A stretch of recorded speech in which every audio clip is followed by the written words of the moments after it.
Hello, this is Sarah and welcome back to my channel. In today's video, I'll be showing you how to make a giant paper Icelandic poppy. All the materials and template is linked below the video.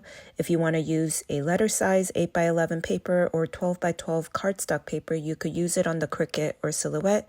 If you don't have a machine or want to cut on a bigger paper like butcher paper, you could use my template to hand cut and scale it bigger or smaller.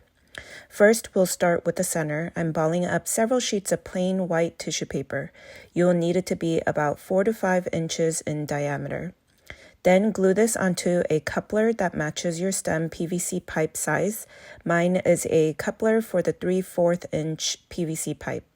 Then grab some masking tape and tape down a few times from coupler to tissue ball. Next, we will get some yellow tissue paper and get a strip that is a little less than the top width. With the yellow tissue paper, I'm bunching them up and twisting to make it look like a rope.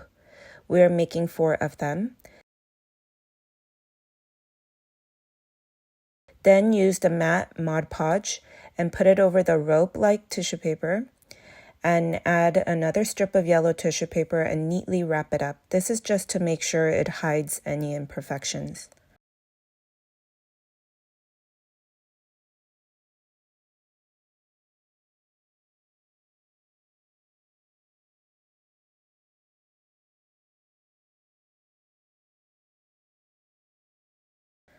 Then Mod Podge the white tissue ball and add green tissue paper around it. You want to Mod Podge the inside and outside.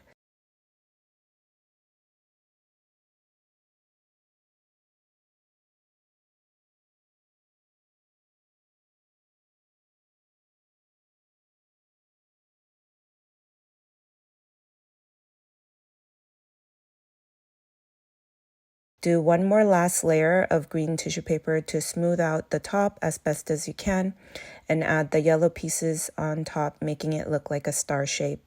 I cut the last 2 pieces in half to add into the plus sign.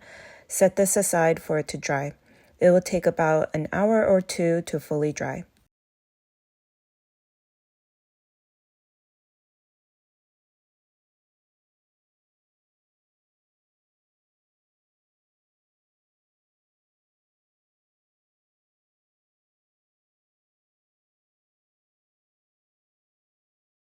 Then you'll need to cut 6 orange petals. You could do other colors. I use a white cardstock paper and painted orange gouache paint on top to get a color I liked, but they have already solid color cardstock paper that could work.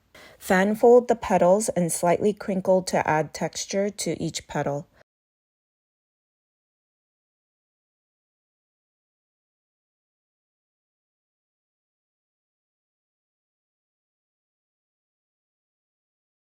Open it up and cut 6 short floral wire about a third of the petal shape and some scraps of paper from the leftover paper when you cut out the petals. I am attaching a wire piece onto the scrap of paper and adding this to the back of each petal. This will help it hold its form. You want it to be somewhat discreet, so make sure the last layered petals have these wired pieces glued nicely, trying to blend in if you can.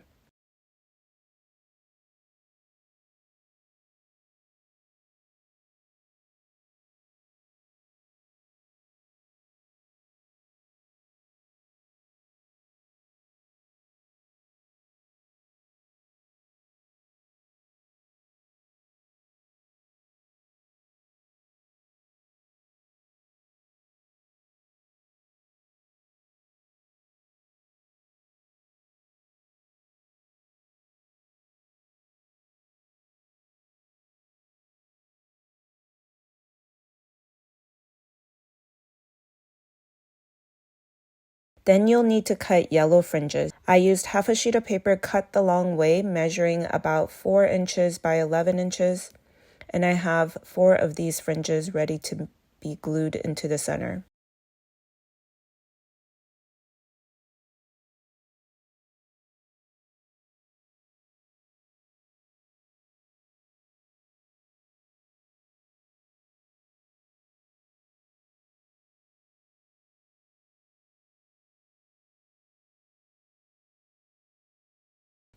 Shape the center out and curl the tips.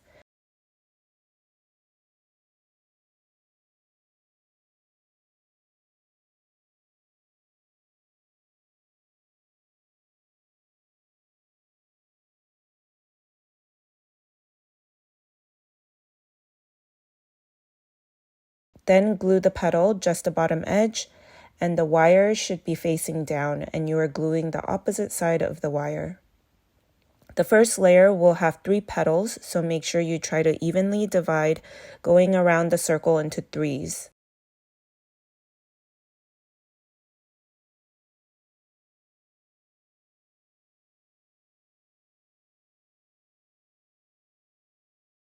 Then attach the last 3 petals in between the first layered petals and filling in any gaps.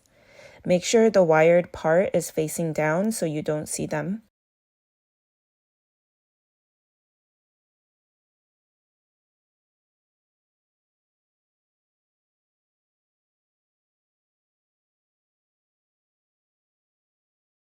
Lastly, attach some leaves to cover up any messes and cover up the rest of the coupler. The next part will be how to build the stem and base for the giant flower stands, which is optional. You could still make these flowers without the stem or coupler, use as a backdrop to hang on the wall directly. But if you want to have the freestanding stems, you'll have to get the PVC pipes. I'm using 3/4 inch and heat up any type of sand. I'm using a pan and ladle that I won't be using for food. You could also find some cheaper ones thrifted. You could designate for just heating up sand. It should be heated for a few minutes, enough to be hot to touch in the center of the pile of sand. Duct tape one side of the PVC pipe and take a funnel and start scooping in the sand to the PVC pipe. Once you fill most of the pipe, which should be about the pan full of sand, duct tape the other end, and the pipe should be flexible to shape. I like shaping with the chairs, using my tile floors to cool it off so it can mold into the shape that I like. It should take a few minutes for it to cool off and stiffen back up. Then you could take the sand out and reheat and make other stems. For the base, I use quick dry smoothing concrete. You will have to be very careful. This concrete could burn your skin, so make sure you are wearing protecting gloves, safety goggles, and a mask. Then mix in a little bit of water. You'll need to mix in water and concrete until you get a pancake consistency. Then I use a plastic plant saucer as my mold. You could use duct tape to help hold your pipe up. You could also use another coupler on the bottom if you want it to be fully detachable from the stem to the flower so that it is easier to transport, or you could directly attach the stem PVC pipe into the concrete. If you want to add leaves on the stem, you'll need to tape down some floral wire with masking tape. Then I Mod Podge the stem, adding green tissue paper. This helps add texture onto the pipe and make the floral wire for the leaves less noticeable. This will also help with the color of the stem. You could paint another coat of acrylic paint on top to get the stem color you like once the Mod Podge dries. Then you could add your giant poppy flower head to the top. I'll be having more giant paper flower tutorials coming soon, so please make sure you like this video and subscribe. Thank you for watching.